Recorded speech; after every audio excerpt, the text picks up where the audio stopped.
Hey guys, HannibalTheRising here with another Rome Total War online battle. It's a free-for-all right now, and there's 4 people currently in the match. So let's take a look at my army. I play as Macedon. I have 5 royal pikemen. I have, I think, 4 archers, 3 companion cavalry, and 1 Greek cavalry. Let's take a look at Carthage here. He's got 5 sacred band. He's got 2 Balearic slingers, and he's got 4 sacred band cavalry. And Greece over here has 5 armored hoplites, I think 5 archers, and 2 Greek cavalry and 2 militia cavalry. Parthia has 3 eastern infantry, 3 archers. Let's see, I think 2 cataphracts, 2 cataphract camels, and 2 regular camel units. So you can see we paired off in our own 1 versus 1. So it's going to be Greece versus Parthia, and it's going to be Carthage versus Macedon. So matching up our armies here, you can see he has the superior infantry with gold attack to my silver attack on my pikes. But I do have a formation advantage because my pikes are thicker blocks, and that'll give me an advantage since his are spread out in longer, thin lines, which are a lot weaker in the front. So I'm just toying with him a little bit with my cav, just trying to see what he'll do. He did kind of mass his cavalry all on his right wing, so that's something to think about there. I knew I had an archer advantage to his 2 unupgraded Balearic slingers to my 4 gold attack archers, so I definitely thought I'd throw my archers up there to take some shots at his slingers. So he's already down to 64 men from like 80, I think. And since the battle is like 20 minutes long or so, I'm just going to speed it up a little bit until we actually just about engage here. So you can see I've got still a defensive formation on my cavalry here, as you can see. I also had to move my archers back because he's fast approaching. And pretty soon I'm going to have to put down my pikes. I'm also throwing my Greek cavalry over here to attack the back of his cavalry as sort of a hammer and anvil strike if my cavalry does engage. And you can see here, I'm just, switching up my formation a little bit, seeing what happens. Here I try and hold his cavalry with my one companion, long enough for my other companion, Greek cavalry and pikes to get there.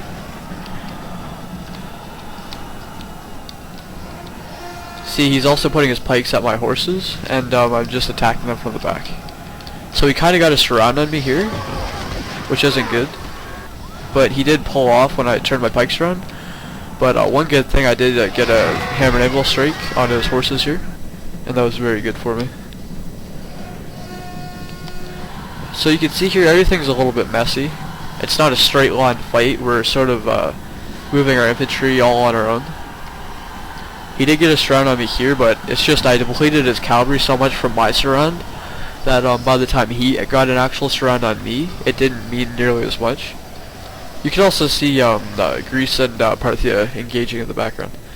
I've got a formation advantage here in the attack, and that'll help out in that battle.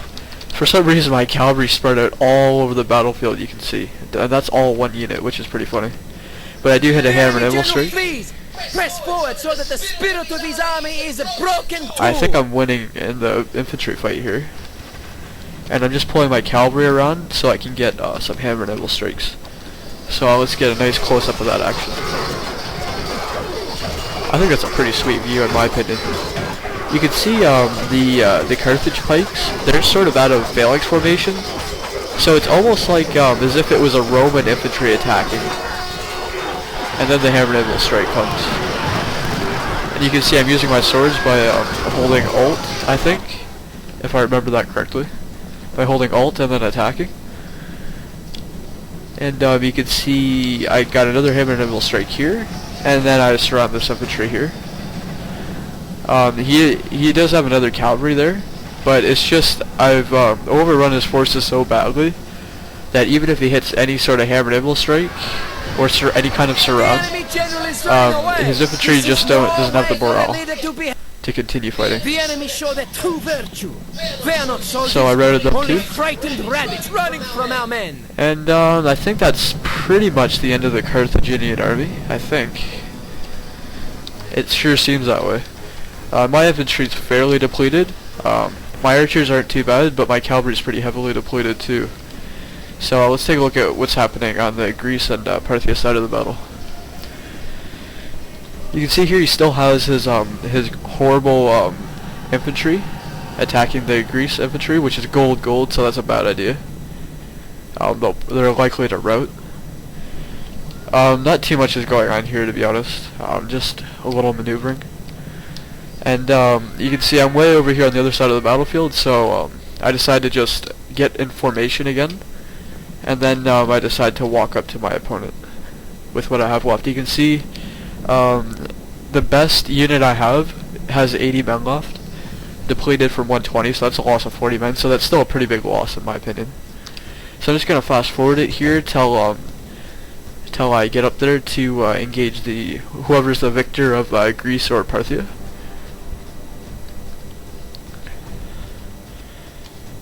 Just going to move forward so we can at least watch the battle while it's in triple speed. So you can see he's kind of trying to protect his archers because that's the main part of his army right now. And what's funny is he actually had an archer advantage over Parthia, which is kind of odd, because they're usually a skirmish faction. So just some more maneuvering here, just moving his cavalry around. And it looks like Greece is the victor in this battle, seeing how Parthia just has about 2 cavalry left. You can see I'm still slowly approaching. I didn't want to run up there and engage them while they were fighting. I didn't want to be cheap or anything, because that's usually not the way I like to play online. The gods be praised. So the Parthian general just died. They get a surround on the Parthian cavalry and destroy them. Drive them from the battlefield.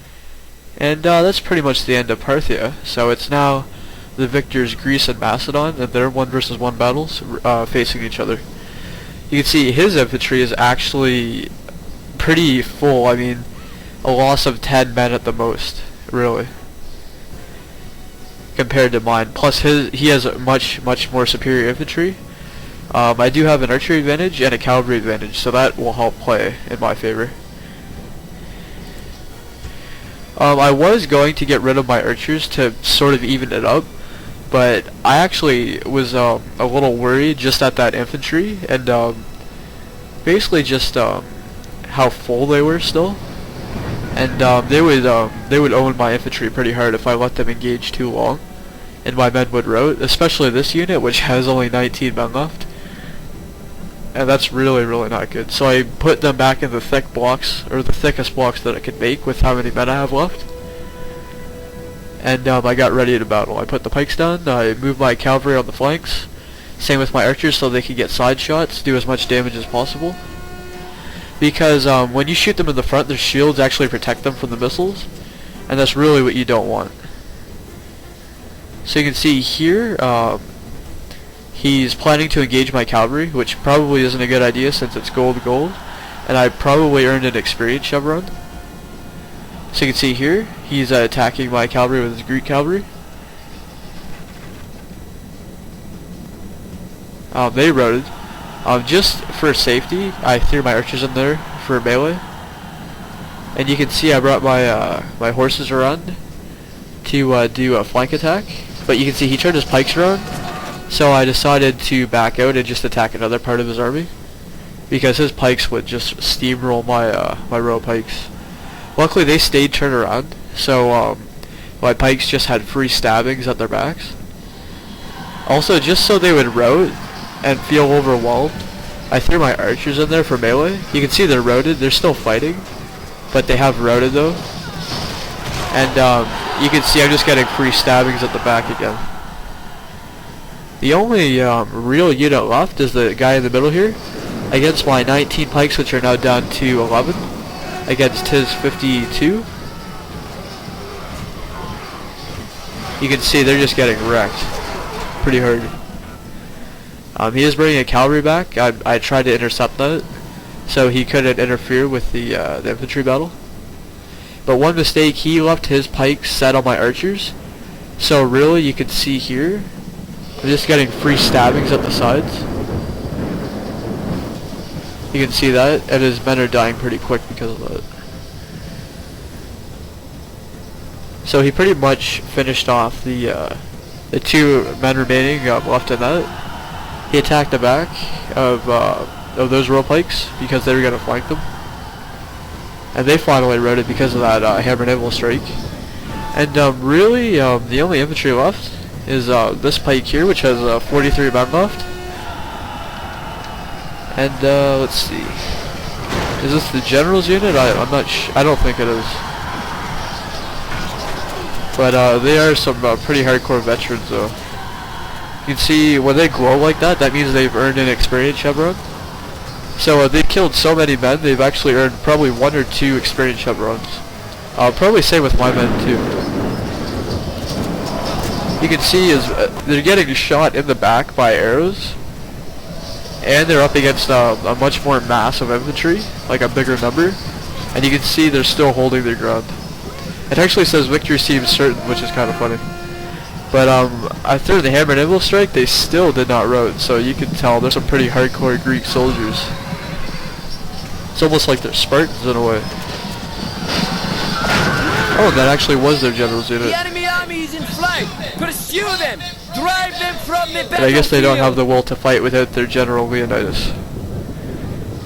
So that was an awesome battle. It was set not by last man standing, but scored resolution. So whoever had the most kills wins. And I had 1,174 kills with 361 men remaining. Good game to all of my opponents, and I'll see you guys next time.